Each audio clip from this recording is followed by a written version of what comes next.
จะกบกับ ซิ่งเมเจอร์ตลาดมื้อนี้กบเด้อพี่น้องกบถุงละ50 บาท มาช้าโพด แม่น ขายดีเกินเบิดแล้วเหลือแต่กบพักอีหยังนี่ จะจ้อง ผักกัดจอง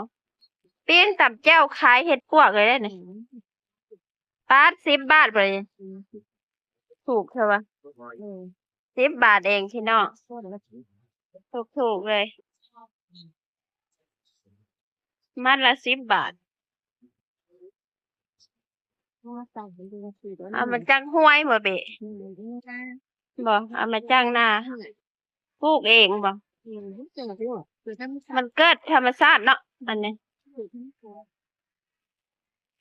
ได้การมัดละ10 บาทใหญ่3 มัดพุพากันจอง 3 มัด พักพักนางตู้พักแมงลักปาดมัดใหญ่เถอะวะ3 มัด10 บาท ขายเล่เลยต้นนี่ 10บ่เล่ล่ะเอาจังซี่ ปลูกเองเนาะ ปลูกเองปลูกเองขาย เอามาขายเองเนาะเราบ่ได้ต้นทุนน้อยเนาะมันขึ้นง่ายยิ่งแมงลักยิ่งเด่นยิ่งขึ้นเนาะ ปลูกถึงฝนให้งาม เออ ปลูกฝนให้งามต้องยัง นอนเลยเบะบ่ได้ถ่ายอ่ะเจ้าเรามันบ่ถูกเจ้าดอก เพราะว่าไม่ พักอหย่างเบนี่พักหนามเนาะ อาหาร พักหนามกินกับหมกหน่อไม้เนาะ แม่หมูใหม่แกงมาใหม่ หมกหน่อไม้แกงหน่อไม้แซ่บ เอ้ย พักหนามอาหารบ้านเฮา เท่าไหร่ก็10 บาทใครคิดฮอดบ้านเบิ่งเอาเด้ออีหยังอันนี้ข้าวต้มมัด 20 กกล่องละ20 บาทบ่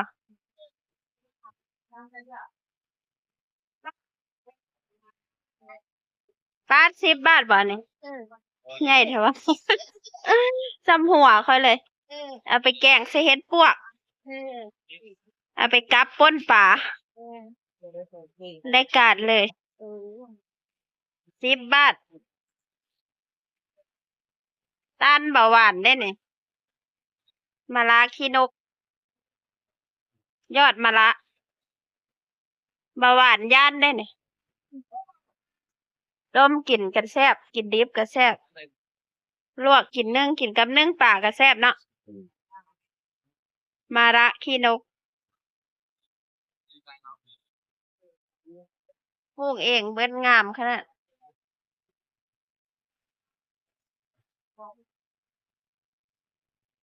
ผักคะมักลิ้นฟ้าหรือว่ามักลิ้นไม้20 บาทได้นี่ถูกๆเลย ตลาดตอน ดาราดอก บ่าย3 โมง สวนปลูกของเรา มะนาวก็10 บาท ไปจ้ะ มังหงก็เยอะมากเลย เจ้า อ่ะ ของเฮ็ดหยังอะบัด ถ่ายรูป เจ้าของเฮ็ดหยังบัด พี่มาถามก่อน มังหงปลูกเองขายเอง20 บาท30 บาทเอง เออ สินค้าที่สวน ไป เลย ปรับลูกไป ข้าวโพดก็มีบื้อเอาไปตำกินเนาะ50 บาทบ่นี่ถุงละ50 30เลยใหญ่มากเลยอ่ะ ไปหนังหลายแล้ว อาหารบ้านเฮา ก็คือต้นทับหวาน ฉันปลูกเอง มันเป็นกินสอดบ่พอ ปลู ใจ กเองขายเอง ร้อย นักเลงพอเบิ่ง เสี เพื่ ย อน งเดี๋ยวเสียงไว้ให้เบิ่งเด้อ เครื่องหัวใหญ่ขนาดเลย กิโลละ60บ่นี่ เอาหยังมาปลูกใส่เอารัก 60 บาท มักแตงสุกและหอมค่ะ แตงไทยดังไก่ทั่วไทยมักโกยสุกขนาดเบิ่งเครื่องนี่หัวใหญ่มากเลย เออ หัวใหญ่ๆเลย อันมันสิบ โลละ60 บาท มันสุดจริงตอนเขาขายของจริงมาเลยเขาเลย หัวใหญ่ขนาดเผือกเจ้าใหญ่ดีเนาะ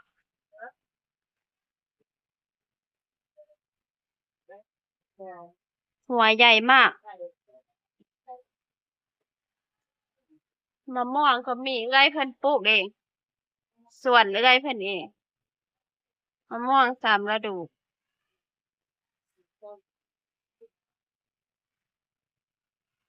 ผักผักหน่อไม้100 บาทได้นะ50 บาท4 กรัม50หวาย6 กรัม100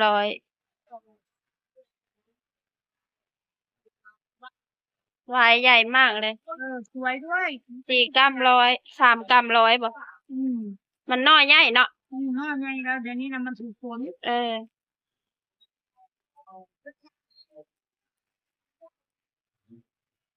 น้อยใหญ่มากอืมเต้นผักคะไม่ยากไม่ยิ่งย่อมหย่อนสวยมากปลาส้มของกินบ้านเฮาเด้อเครื่องแกงเอาของสารวัตรขายดีขนาดเลยสิเบิดละเฮ็ดหูลิงเป็นยาอายุวัฒนะเด้อเนี่ยไม่บอก อืม ได้บ้านเพื่อนว่ายาอายุวัฒนะคนจีนคนจีนเขาเจ้ามากเอาไปกินเขาไปทำสกัดเป็นยาผสมกับเห็ดลิ้นจือเขาผสมหลายอย่างได้ อันนี้เหรอ เออ สกัดออกมาเป็นยา อายุวัฒนะเขาเห็นค่ะอยู่ประเทศจีนเขาเจ้าเฮ็ดเขาเจ้าสิซื้อกันแพงได้เฮ็ด โอ้ยมันมาแต่ทางผลนั่นน่ะนี่ก็ได้เขาเถียงมาตากแดดขายเฮา เออ แม่นเขาพี่มะละคิดนก อย่างละต้นมะละ อาหารบ้านเฮา เฮ้ยถุงละ ปลูกเองขายเองนักเลงพอเนาะเบะ ยิบไปด้วยหัวเราะล่าเริงไปด้ เอ วย อ แม่น เหนื่อยก็ไม่ท้อ ใช่ ไม่มีท้อ เหนื่อยก็ไม่ท้อ เพราะว่าเป็นของเราเอง ของเราเอง ใช่ปลูกเองขายเอง ขายเองใครกินใครชม เออ ว่าเราชมของเรากินของเรา ใช่ ไม่มีใคร ปลอดสารพิษด้วย สุดยอดเลยนะ หอมเนาะ แซ่บไปแต่ไหนนะ กินแซ่บเลยเนาะพอดีกินเนาะสำนี้ บ้านหูนี่อู้ สุดยอด จานละ10 บาทบ่ จานละสิบ โอ้ขอบคุณค่ะเบะ แต่ไหนนะ จ้า ไม่นิดก็หอม แม่นพี่น้องประมาณนี้นะจ้าตลาดท่านที่รับชมนะคะ บ๊ายบาย เจอกันใหม่คลิปหน้าและคลิปต่อไปจ้า มีเห็ดด้วยนะนี่9 บาท เงา9 บาทเอง 9 บาทอันนี้จานละ50ขอบคุณที่รับชมจ้าแล้วก็ไลค์กดแชร์กดซับให้น้องด้วยเด้อ1 ไลค์1 แชร์ของท่านสนิทกำจังรจนาพารีวิวตลาดจ้าบาย